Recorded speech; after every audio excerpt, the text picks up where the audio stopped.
Hello there. Tonight we're going to talk about visibility and team members.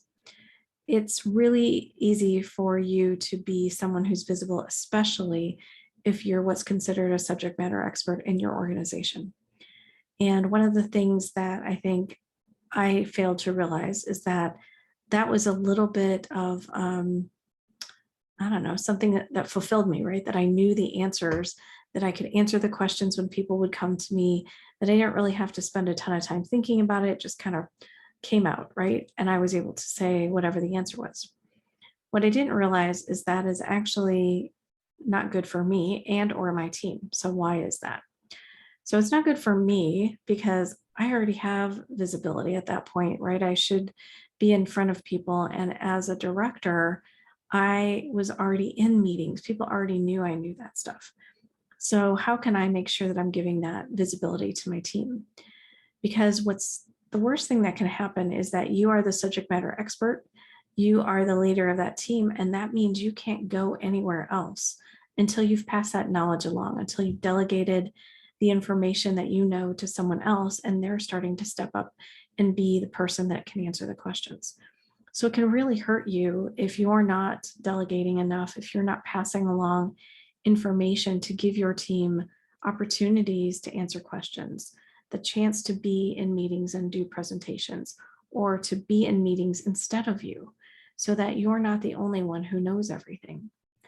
And I've had a few people, probably more than a few actually, that struggle with that because they saw that the knowledge that they had as a subject matter expert was the value that they brought to an organization.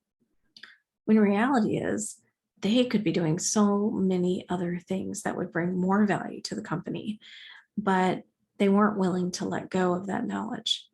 And so I want you to think about that. Are there places where you are answering questions without thinking about it, that you are going to every meeting and maybe you don't need to be there, where you're not giving opportunities to collaborate with either your team members or your peers because you just have all the answers? And I really want you to think about that because ultimately it's going to hold you back. It's going to hold you back from going on to this next role that you really want to do because nobody is going to pull a subject matter expert out if there isn't someone to replace them. And that may be, maybe it's more than one person, maybe what you know, you've got over years and years and years of time and there isn't time for that. So maybe you have to divide up your responsibilities or the knowledge that you have to various people. But it's important that you can start to talk about that and say, I, want to move to this new role within the next 6 months to a year. And so here's what I'm doing to make sure that happens. I'm delegating to these people. I'm giving this responsibility to these people. And when people start to come and ask you questions, instead of just giving the answer, make sure that one of those people is in the room. Make sure that one of those people understands the answers that you're giving and can then be the person that going forward is the person that they ask the question to instead. You have to share with your team why you're doing this. I'm doing this to help you develop, to be the subject matter expert at some point, to be the person that other people see as the person with the answers and not just me. Who doesn't want to hear that as a direct report of someone? That you believe in me, that you trust me, that you want me to be something like you that knows all this information. Everybody's going to want that. So try not to hoard information and see it as the only thing that you can do to provide value.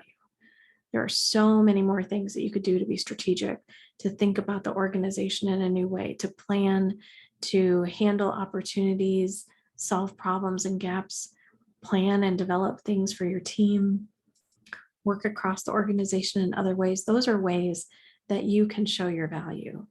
But if you're only doing it by just holding on to this piece of information or pieces of information that you have that no one else has, it's only going to hurt you. You're not going to be able to move.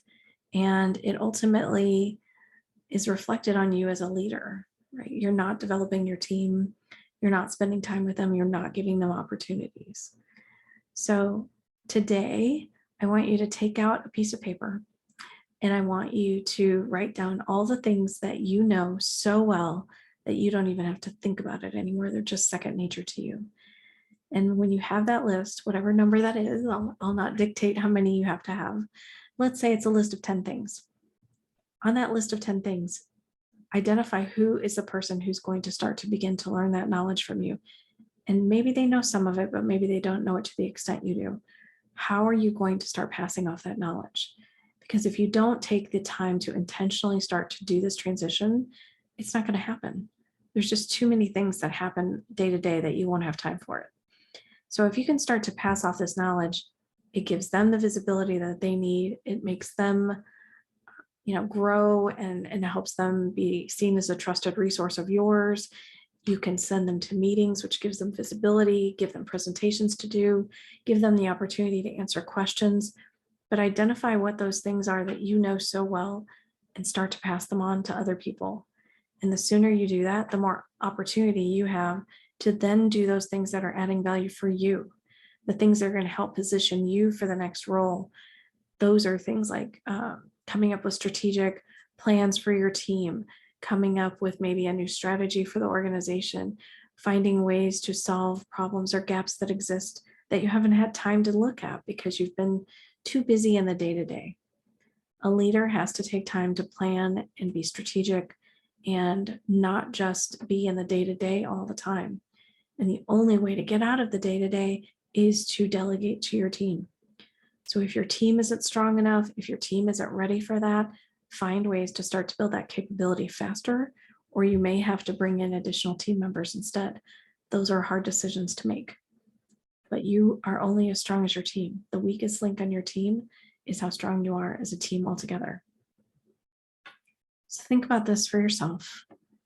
Just spend 15 minutes or so writing down all those things that you know so well. Find ways to start to delegate those to other people. Spend time with those people so that they can be set up for success and to take on those new responsibilities, but explain why you're doing it. You're doing it so they get visibility. You're doing it so that they are going to grow and develop, and that other people are going to start to see them as subject matter experts and not just you. I hope this helps.